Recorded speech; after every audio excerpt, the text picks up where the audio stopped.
Bonjour, tu regardes ASMR Frères. Aujourd'hui, on se retrouve pour une nouvelle vidéo. Vous me l'avez tellement demandé à chaque fois que je demandais des idées de vidéos sur Instagram, sur YouTube. Question Q.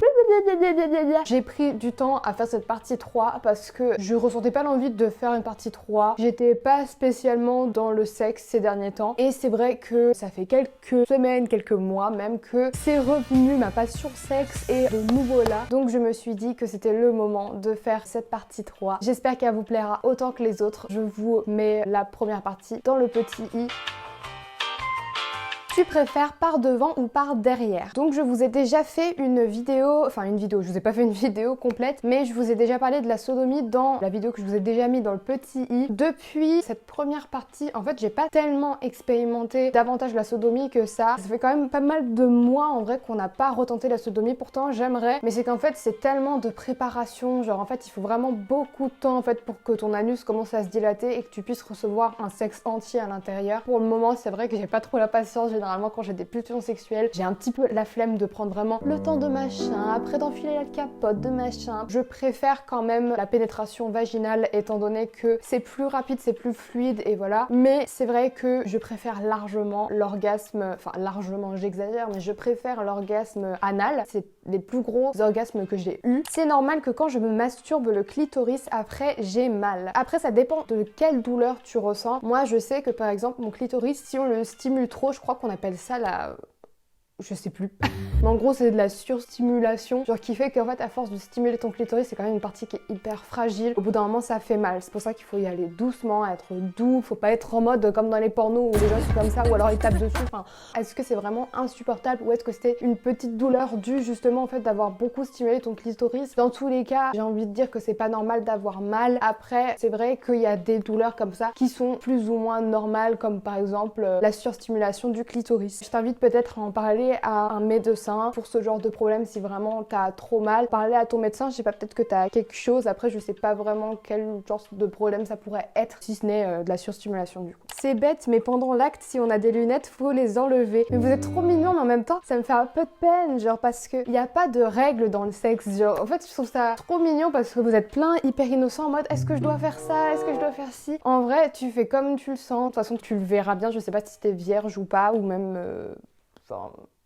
bah tu peux être que vierge ou pas en fait, mais genre, je sais pas ce que je cherchais d'autre. Tu verras bien, genre si t'es à l'aise avec tes lunettes ou pas, tu les enlèveras ou pas, genre vraiment c'est... T'inquiète. Alors je pense que cette personne a voulu dire je sais que tu ne vas pas me répondre, mais je veux juste un témoignage please. Est-ce que tu t'es rasé entièrement ta première fois? PS, j'adore ce que tu fais, tu me mets de bonne humeur, merci beaucoup, ça me fait trop plaisir. Et pour ma première fois, non, je ne me suis pas rasée parce qu'en fait j'avais 13 ans à cette époque là, je ne savais pas en fait pour moi c'était pas logique que, ça l'est pas d'ailleurs. Aujourd'hui ça commence à se libérer, mais à l'époque c'était impensable qu'une femme puisse avoir des poils, c'était vraiment impensable. Par contre pour les fois d'après, il me semble que je me suis rasée parce que c'est là que j'ai commencé à entendre les trucs oui une femme faut qu'elle soit rasée, faut que...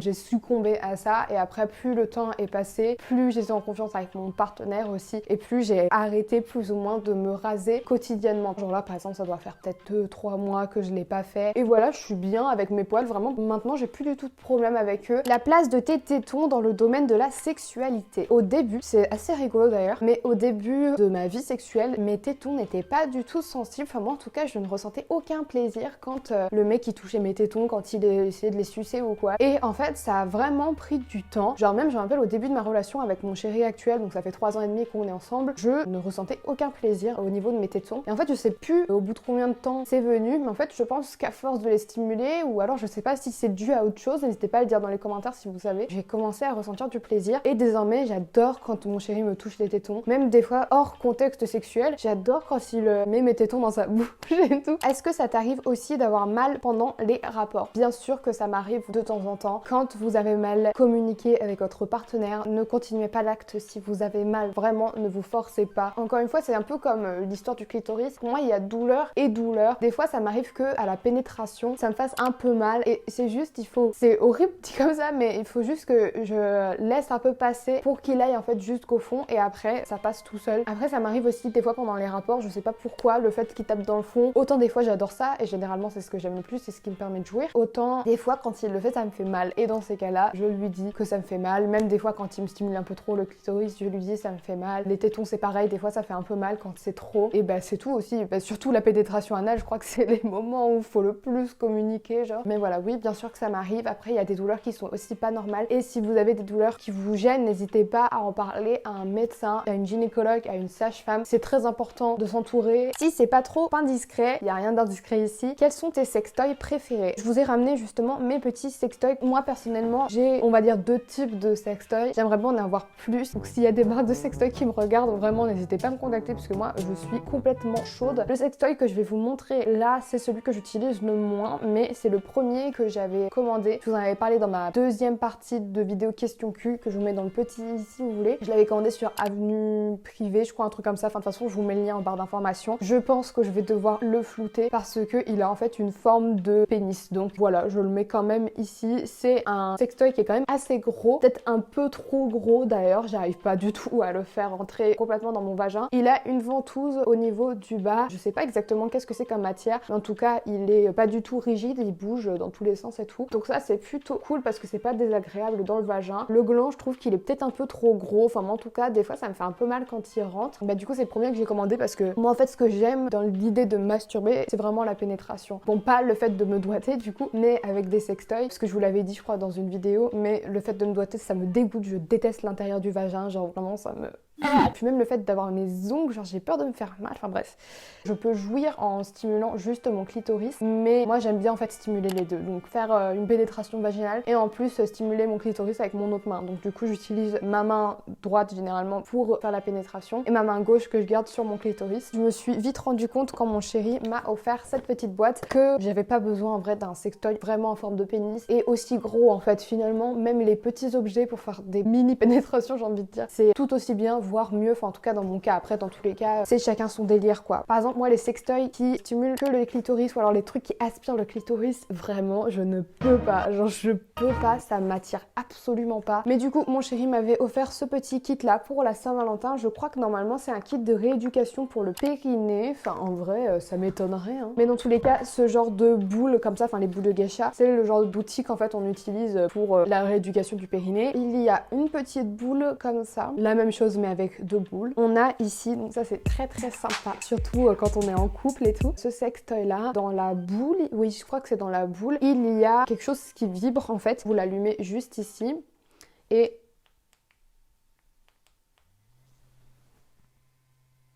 je sais pas si vous en... Ah mais je suis con, il est là mon micro. Des fois, et la plupart du temps en vrai, parce que finalement la vibration vaginale je trouve pas que c'est le plus agréable. Même des fois pour mon clitoris je l'utilise et en plus il y a différentes vibrations donc ça c'est super cool. En plus de ça bah, tu peux faire joujou avec ton couple parce qu'il y a aussi une télécommande. Donc ça permet vraiment de contrôler en fait le sextoy à distance. Mon sextoy préféré donc parmi tous ces sextoys que je vous ai présentés, les boules de geisha comme ça les deux. Je vais vous expliquer comment je l'utilise. Je chatouille un petit peu l'entrée en fait avec la première boule. C'est ce qui me permet de mouiller et donc quand je mouille assez, je fais pénétrer une boule. Après, à ma convenance, suivant comment j'ai envie de masturber, je rentre la deuxième boule. Même des fois, ça m'arrive de rajouter même cette troisième boule ou alors la troisième boule vibrante comme ça, suivant ce que j'ai envie de ressentir en fait. Et après, je fais des va-et-vient en fait. Et ce que j'adore faire au moment où je suis prête à jouir, c'est que je garde la première boule dans mon vagin et en fait, la deuxième boule, je la rentre pas complètement dans mon vagin, je la laisse vraiment dans un entre-deux. Et en fait, ça fait que quand je jouis, le muscle se contracte donc dans tout le vagin, ça fait chouk comme ça. Et en fait, vu qu'il y a la boule, ça appuie sur la boule sur l'entrée. Je trouve que c'est encore plus plaisant que quand les boules sont complètement à l'intérieur. La première fois, c'est obligé de saigner absolument pas. C'est vrai qu'il y a pas mal d'idées reçues par rapport à la première fois, etc.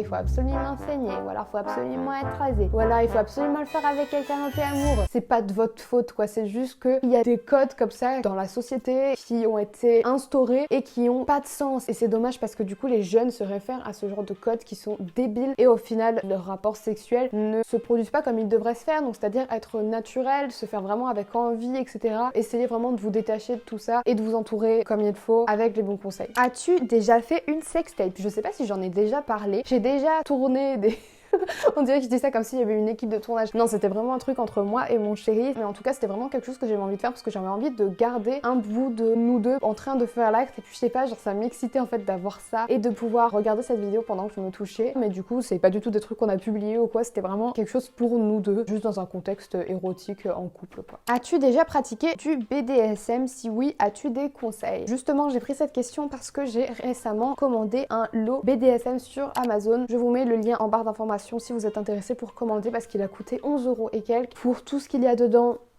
tellement bénéf, vraiment je suis trop contente de ce lot. Donc je vais vous présenter rapidement ce qu'il y a à l'intérieur. 7 boules comme ça, enfin, vous savez c'est les boules en fait qu'on met comme ça dans la bouche. Il y a un petit masque comme ça, une laisse j'ai envie de dire. C'est un truc en fait que tu mets autour de ton cou. En plus c'est hyper cool parce que là en fait c'est tout doux, donc en fait c'est même pas désagréable à porter. Ça a l'air de plutôt bien tenir et ça permet voilà de faire la chienne. Les menottes pour les mains sont vraiment très très cool. Je crois que c'est celle-ci. Et j'aime trop le délire, enfin, ça fait vraiment...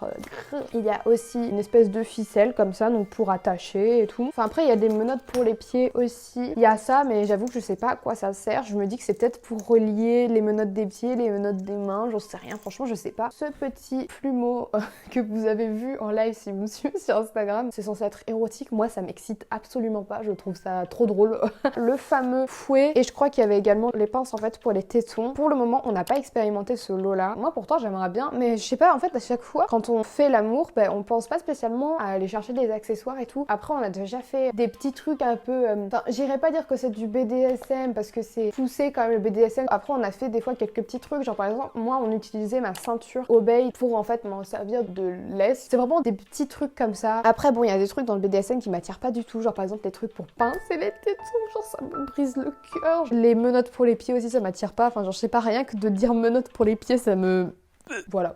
Du coup, je voulais juste vous présenter mon lot, quoi.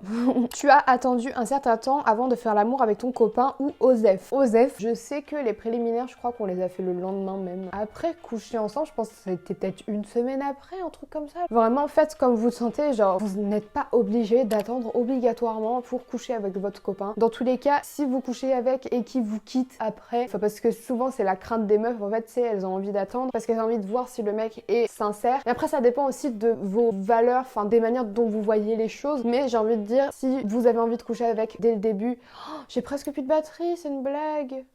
J'ai envie de dire, si vous couchez avec dès le moment où vous avez envie de coucher avec et que après il vous quitte et que du coup ça montre qu'il a pas été sincère, dans tous les cas vous aurez rien perdu, vous aurez kiffé votre moment et puis après il est parti. Mais j'ai envie de dire tant pis, genre ça veut dire que c'était pas un mec qui était là vraiment pour vous, et j'ai envie de dire même tant mieux, genre ciao. Avec ton stérilet ça va mieux désormais car tu nous disais que ça te faisait mal. Je vais pas vous parler trop en détail du stérilet parce que je prévois de vous faire une vidéo complète sur le stérilet mais d'ici un an, mais je voulais vous reparler très rapidement de la pose dans cette vidéo. Déjà je me suis fait poser mon stérilet chez la sage-femme universitaire de Poitiers. Ça me permettait d'avoir mon stérilet gratuitement. J'ai pris rendez-vous avec la sage-femme tout simplement. Je suis allée voir la sage-femme, elle m'a posé plein de questions pour être sûre que le stérilet ce soit bien pour moi, etc. Donc je précise aussi que c'est un stérilet en cuivre, donc sans hormones. Donc elle me demandait pourquoi je voulais changer de contraception, pourquoi j'ai voulu changer de contraception. Ça faisait 3 ans que je prenais la pilule contraceptive et en fait déjà j'avais plus envie d'avoir d'hormones dans mon corps parce que je sais très bien que c'est pas sain et du coup j'avais envie de passer à quelque chose de plus naturel. En plus de ça, la pilule c'était clairement pas fait pour moi. Je suis une personne beaucoup trop tête en l'air. Je l'oubliais hyper souvent. J'avais pris 2 fois la pilule du lendemain à cause de mes accidents de pilule, etc. Même des fois quand j'avais pas à prendre la pilule du lendemain, fallait que j'attende une semaine pour pouvoir refaire l'amour avec mon chéri. Et ça me saoulait. Du coup j'avais envie de me séparer de cette contrainte là, de devoir absolument prendre une pilule tous les soirs et tout. Elle m'a prescrit une ordonnance, Antadis, Spasfon et le stérilet du coup. Alors j'ai oublié de préciser dans la vidéo que avant même de récupérer le stérilet et de faire la pause, j'ai dû faire un auto-prélèvement vaginal afin d'être sûre que je n'avais pas d'IST avant de faire pénétrer quelque chose dans mon utérus. Voilà. Je suis allée à la pharmacie comme une grande, j'ai pris mon stérilet, etc. Après, je suis retournée chez la sage-femme pendant que j'avais mes règles. Donc en fait, quand j'ai eu mes règles, j'ai dû appeler la sage-femme pour lui dire que j'avais mes règles et qu'il fallait donc qu'on me pose le stérilet. J'ai pu avoir un rendez-vous pour le lendemain même, donc c'était très très cool. Et donc dès le matin, je me suis fait poser mon stérilet. Je vous ai fait une vidéo de toute façon où j'ai vlogué ma pose de stérilet, enfin ma pose de stérilet, le jour où je posais mon stérilet. Bien évidemment on voit pas le stérilet s'insérer en moi, vous inquiétez pas. J'avais mes règles, c'était absolument pas gênant pour moi. Enfin, moi dans tous les cas j'ai jamais eu de soucis avec ça, je suis vraiment pas quelqu'un de pudique. Donc aller chez la gynéco etc, ouvrir les jambes devant quelqu'un que je connais pas, je m'en fous. Au début en fait ce qu'elle fait, si je me souviens bien, j'ai pas les termes exacts donc je suis désolée, n'hésitez pas à être plus précis dans les commentaires. Elle insère une espèce de tige qui permet de mesurer ton utérus et en fait d'être sûr que après quand elle insérera le stérilet, il sera bien au fond, bien au bon endroit. Donc elle insère la tige et c'est vrai qu'au début quand elle est passée dans mon utérus, j'ai eu assez mal. Donc